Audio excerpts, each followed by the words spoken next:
Well, greetings and a welcome to the show to everyone who watches it.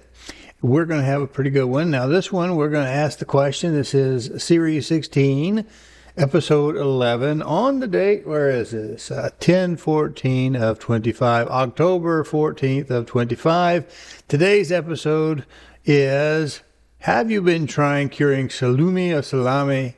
Have you thought about the worms? See you in a second.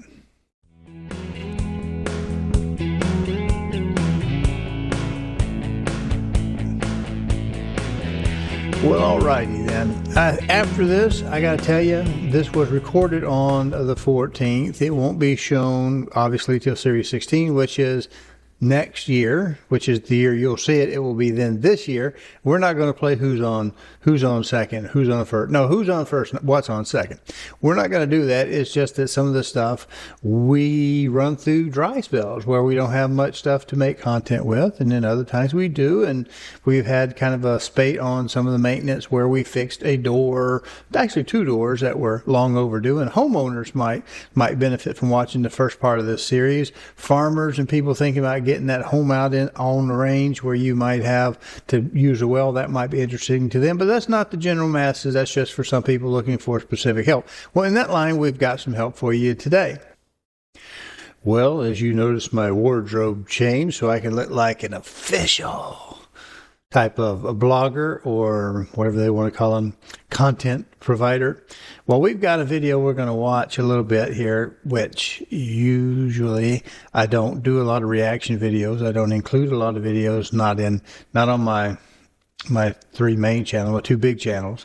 I don't do them there because at one time, way back in like 2008, which is when Miss Alvarez had this thing, YouTube nailed me and said, oh, that's been copyrighted by whatever. And it's like, well, I don't know how that works because it has been widely distributed for release, and we do reaction videos. Even YouTube, after their strange thing, will let you do a reaction video. So we're going to do a reaction video on this, and let's see how much of this we learn from. See if you come out any more motivated on the other side. Are you ready? All right, let's go up to the upstairs.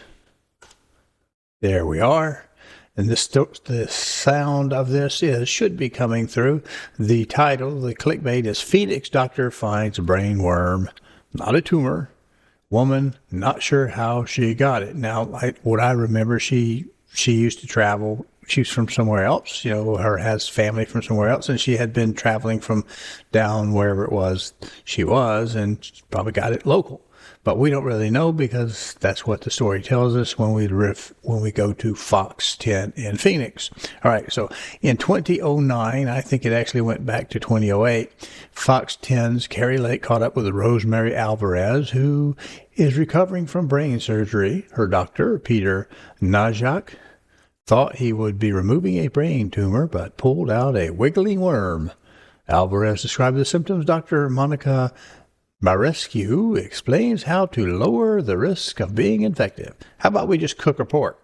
But then that cuts out our coppas and our soprasadas and our salamis and all of our good things.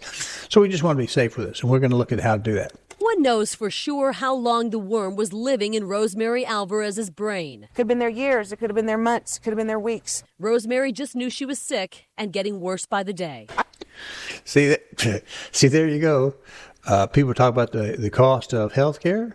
Now, just imagine if your hobby that you enjoy, and I assume you do, if you're looking at doing some of this stuff, we've kind of gotten over the charcuterie phase. I mean, I was doing this long before the charcuterie phase got to be a thing, but you just like to do stuff around the farm like you used to do in the old days. Well, some of those old ways had risk, and although they're much better nowadays, we still do have some of this because as this lady, I think it was probably this one, Monica Marescu, we're at the mercy when we go out to eat. Now, I know a lot of people don't have a kitchen that's usable in their house because, what was it, Facebook a while back had this thing where ladies thought it was really cute to say, my house has a kitchen only because it came with it when I bought the house. Well, you're missing out on, I think, a lot of joy in life. Now, I can see why it could be a chore if you're doing it for ungrateful people, but things like the fermenting our sausages and putting our meats up and aging and stuff. I don't personally have a theological walking with the devil if I were to do a little cooking myself. And I hope my regular watchers would know that. But anyway, let's listen to what else she has to say about it. I thought I had the flu. I started feeling tired. Her husband was worried. She couldn't eat. She could barely walk to the bathroom. So I knew at that point, she was deteriorating really quick. An MRI showed what appeared to be an awful tumor lodged against Rosemary's brainstem. But when brain surgeon Peter Nakaji at the world-renowned Barrow Neurological Institute in Phoenix went in to remove it, he found a worm. You can see Dr. Nakaji gently tugging at the worm, removing it. So, have I got your interest? Will you watch any more of my film after watching this a little bit? Now, I do this as a public service, and we'll see if any of the online sources smack my channel because I'm doing a reaction video inside of an educational video, both of which are permitted, but I just don't do a lot of them, so I don't know how strict they are nowadays. I see a lot of people seem to be doing them without any kind of interference from YouTube. But let's go ahead and go back to it, watch a little bit more. Doctors call that brain worm neurocysticercosis. More common in developing nations like India, Africa, China, and Latin America, where people consume pork infected with the worm. But it's on the rise in parts of the U.S. The National Institute... Hey, let's take a break real quick here. Now this is one of the many parasites that can get in it. Now, we do deer meat all the time. We make beef jerky. Well, it'll actually be deer jerky, but we make kind of the beef jerky, the buffalo jerky, whatever it is, the wild game jerky off of the animals. And we don't have this concern with worms, with at least not the trichinella worm, the terrible pork worm that we had back in the day. And this is a different type of worm that she had. So we don't worry about that so much because for the most part, those animals that I'm talking about, well, they are herbivores, so they don't eat meat. They're not likely to catch it from any kind of thing like that. I mean, it doesn't eat poop. It doesn't tromp in poop. It doesn't eat other species. It just eats plants. And so those type of, whether it be bovine or cervid or what have you, those things are just not as likely, I don't think, to have it. You can check on the buffalo. I don't shoot buffalo in Tennessee. We don't have buffalo in Tennessee, but buffalo are also herbivores, and I think that would translate. But now when you get to omnivores or carnivores, such as dogs and cats or felines, I should say, instead of cats, canines and felines, and of course, you have things like bears omnivore, and pigs and those type of things. The worms, they're more susceptible to have a certain type of parasites, such as this. Let's go back up to the top. of Health reports that 10% of all emergency room seizure cases in hospitals in the Southwest are caused by worms in the brain. Dr. Nakaji has personally removed more of these brain worms this year than in any year past. Watch as he discovers this little guy deep in someone's brain. It oozes out, relieving the pressure on the delicate brain tissue. As you can see here, just sort of sucking some of the interior out. Relieved she didn't have a tumor, but perplexed about that worm. Okay, how did I get that? What is it? Why was it in my brain? So how does someone end up with neurocysticercosis, one of these rare brain worms? It begins when a person eats undercooked pork infected with cysticercosis. Uh-oh, is that how it works? So we get a hold of pork that has this worm in it, and we don't cook it because we make sausage of it, or we dry it out, or whatever. That's something like that. This is a different worm than what I'm going to try to educate about right here today.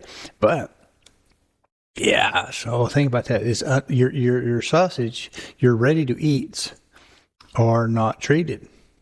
So what can you do in your hobby to reduce the chances of parasitosis? And I don't know if this works specifically for this particular worm versus, the trichinella, the famous worm that was a big deal back at the turn of the century before last. I guess it would 20th century, I guess it was. We're in the 21st century. So it's been a while since it's been a problem, and the numbers really don't look too bad these days. But, we just had screwworm show up, and I was talking about the beef. It just goes to show you, it's always something. If it's not one thing, it's another.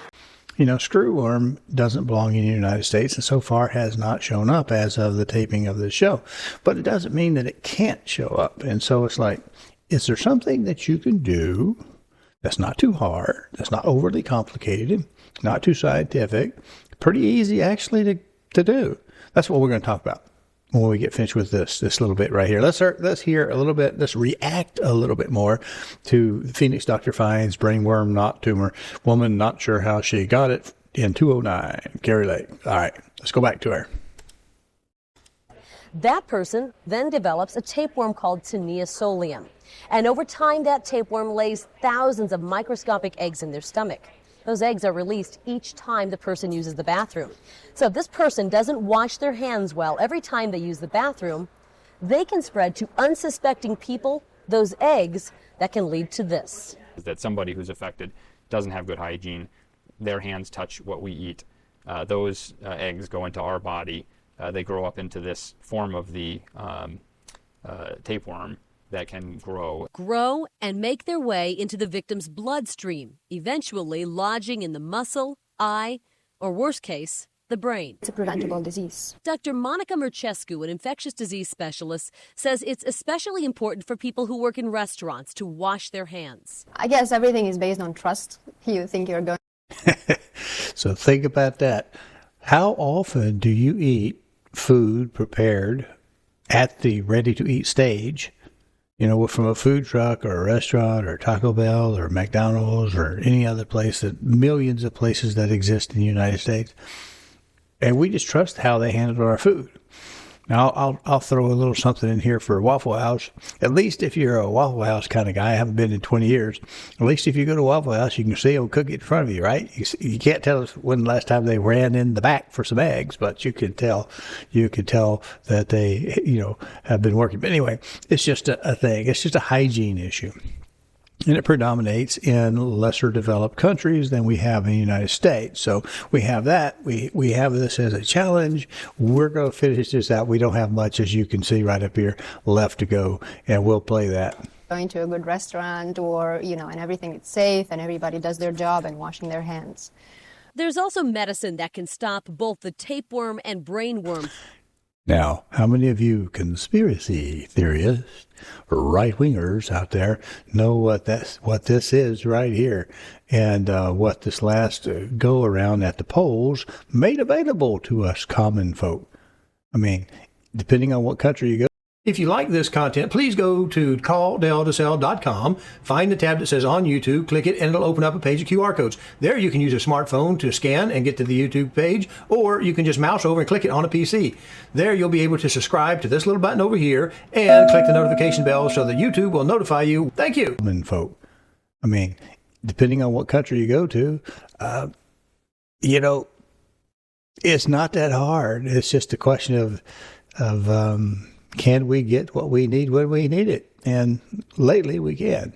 Forms of this organism. If you can be treated with medicine, you should be treated with medicine. If you are not deteriorating, and it's not in such a crucial part of the brain, that is the cure, and it is a wonderful cure. Medicine would not work fast enough for Rosemary. That worm was causing too much trouble in her brain.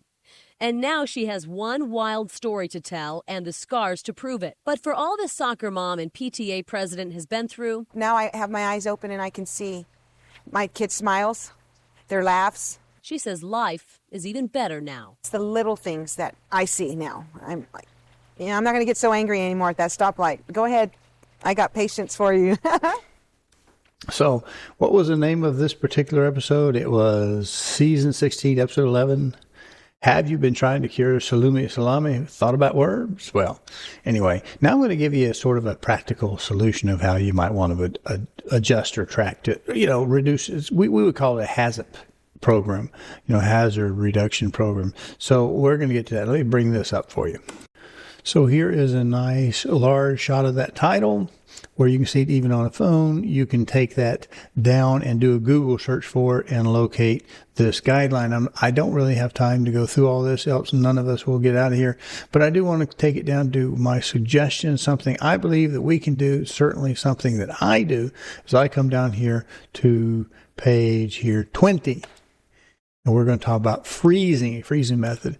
Now, this is Trichinella is susceptible to prolonged periods of cold temperatures, which suggests that temporary or short-term type of periods that the Trichinella cyst and worm can survive it. So it says prolonged periods of cold temperature. If one of the following procedures is followed, FSIS considers the resulting product safe from Trichinella. Now, wouldn't you like to maybe treat your store-bought pork that way? I mean, I'll tell you, you only have a handful of cases every year, according to Google, and of course, Google wouldn't filter your results for you or any of the others, but it says we only have a handful of cases of Trichinella in the United States as of recently, and most of that comes from the bear, and we already talked a little bit about that there. Bears, omnivore, carnivore type thing. They'll eat bears, they'll eat anything they can get hold of. They'll dumpster dive if they get a chance to.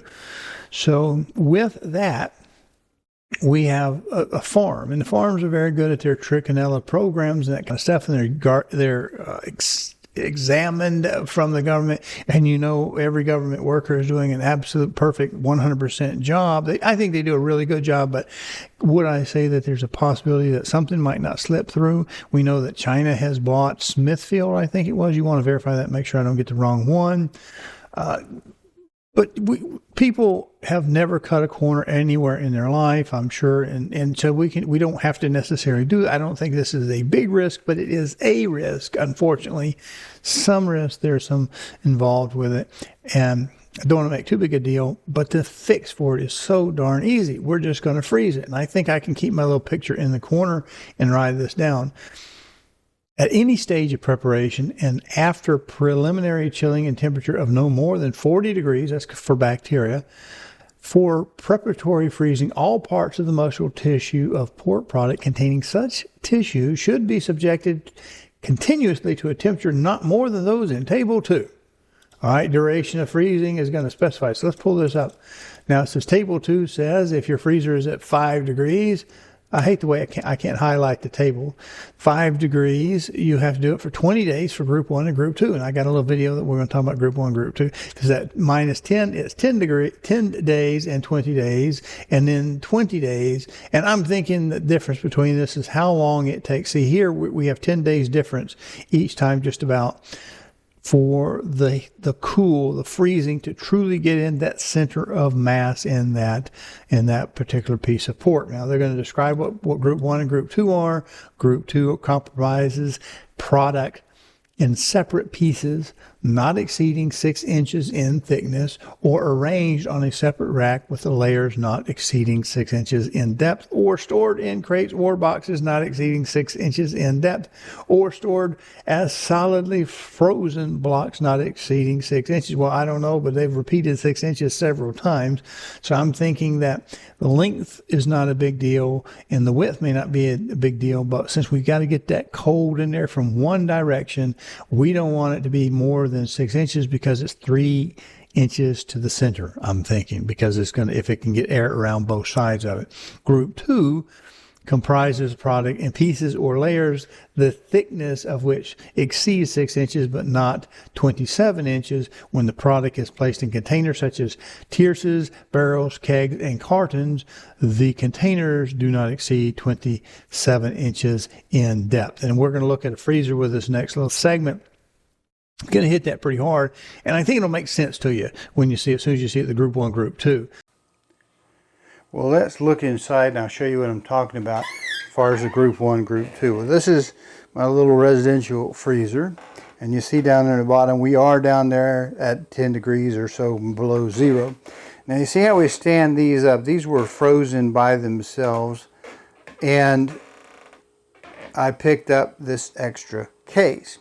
Now the case you see right there, obviously when we stack 4 of these things together, they're going to be more than 6 inches deep worth of meat. And that's what I'm talking about. And the table specifies that it can't be in cases. So they have to be laid flat where the air can fully get around them, and obviously they can't. But I could pick up 1 or 2 of these cryo packs, get them frozen from the bottom space over there in the freezer, and they would be nice and cold for the length of time. We'd be a little bit faster using the case being a group 2 and the individual packs laid flat on the bottom is a group 1. Also remember, we have stratification in a chest height because there's no air. There's no air being blown around. And because there's no air blown around, we have a colder temperature at the bottom than at the top. You need to be aware of that. Now they also have, if we go down just below this, and they talk about this product including containers undergoing such refrigeration must be spaced in such a way in the freezer to ensure free circulation of air. Well, that's a big no duh. Now in my case, I've got a chest type freezer and it's going to have to soak out. So I tend to go on the longer side of it. And to be quite honest, and here's my big thing about it. When I buy pork, I'll buy it, if I can, by the case, just simply because it's a pain in the butt to go to the store and come back out. So I buy it by the case or two. This last time I didn't have 2 full cases, so I got a case minus 1. And I put them in the freezer so they get soaked out. And how they present in there, they are at the bottom. I don't have a fan force. It's not a commercial freezer unit, so I don't have that benefit of having the blast chiller. I used to design blast chillers and work on blast chillers and control boards and other little bits and pieces of it, commercial refrigeration. But I don't do that now, and all I got is a cold chest box. All right? So it's down at the bottom. I like to keep it at the bottom because that's the coldest, which means it's going to freeze a little faster. I can tell you it takes about a week to freeze. And then when I take an individual twin pack that has not even been in a carton and put it in a refrigerator upstairs, it takes about a week for it to thaw from -12 or whatever the bottom is to the top. And the whole time, I don't begrudge it. It's slowing my process of making sausage or coppers or whatever. But, you know, on the very slim chance that there might be a parasite in there, you know, at my age, I don't need no tumor up in the noggin. All right. So that's just why I do it. I'm not trying to convince you of jack. All right. So here we put it back up. So I read those to you. This time I remembered to take my face out of the corner. Let's go down to this bottom here to our 2A alternate periods of freezing at temperatures indicated. Now I can't really do this because, again, as I just told you, I don't have a commercial freezer. It doesn't have that capability. But if it was just at 0 degrees, right, or 17.8, -18, you'd have to go 106 hours. Now let's go down here about where we were at -10. Does it let me do it? No, it won't let me do it. 10 degrees, -10 degrees, we go 63 hours. And like I just said, you know, 63 hours isn't that long to wait. The problem is with my chest type freezer, and if you have something similar, and even if you have an upright, if it's not a commercial grade where it'll rip the hide off your hands when you stick your hands in there because it's so cold and such a wind chill, you're not really getting that freezing to the center part of the meat where it can kill any kind of worms that might be there, parasites that might be there. So this is going to show a much shorter time involved than we could if we have, like I have. I use the other one, and since I buy it in advance, it just sits in there in over months anyway. They're cryo packed. They don't hurt a thing.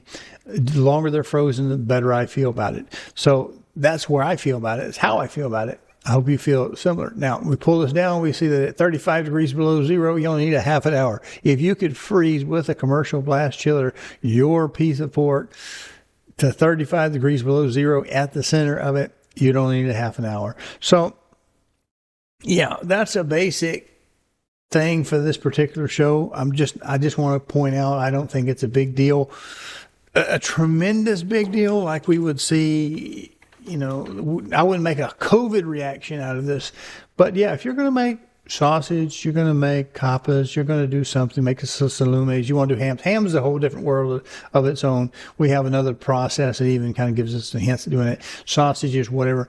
We at least want to kill any potential parasites we can using a procedure that somebody smarter than us came up with, which is this. Now remember, number 2 cure, number 1 cure.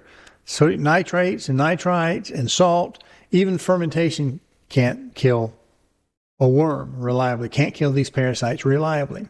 So just skipping this whole stage of what I would call certification, I'm certifying this myself because, yes, it has an ag establishment number on my pork packs, but I don't know where that is. I'm not there on the farm. And what if I was a farmer like some of you guys are? If I'm doing the farmer action myself, I certainly would freeze it. Did we do it back in the late 1800s and early 1900s when everybody took care of themselves on the farm? No, we didn't have refrigeration back then. Now we know better. And it's a less of a thing because we do. All right, so that's this show.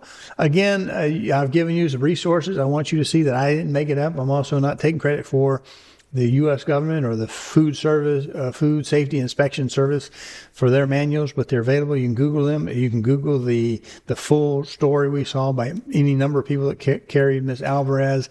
Yeah, so if it were me, or I was going to eat anybody else's sausage, the first thing I would do is ask them is how long did they freeze it and at what temperature? And if they looked at me like one of those TikTok chicks with the crazy eyes, I might not eat very much of that, just to be on the safe side. Because I mean, we love our friends and neighbors who do this kind of stuff. I try to do it myself, a little hobby, but yeah, it's just maybe one of those things. You just don't necessarily know. If you didn't do it, you don't know. So that's the end of our show, and hopefully this will not get anybody's goat tore up, and this will stay out there on the websites. Remember, if YouTube takes it down, we're over on Rumble. I have another site with a real estate site. One time they hit me for something. It was bogus. It was just harassment. So I got this one tick on the real estate site for putting a 2-hour audio that came off of my security camera in the front where I had either a mockingbird, I think it was a nightingale, but it was one of the birds and it just wouldn't shut up. And even with a brick house and the installation, you could hear it inside. It just drove me nuts. But they hit me with a copyright claim from WBM or something, Warner Brothers. We think it's Warner Brothers Music or something like that, but it's not. It's a harassment company that goes around and they pick on people. So hopefully this won't be a problem for you. We do reaction videos. Lots of people do reaction videos that have to pick on me in particular, and I'm trying to pass you some good food safety information for you hobbyists. Thank you. See you next week.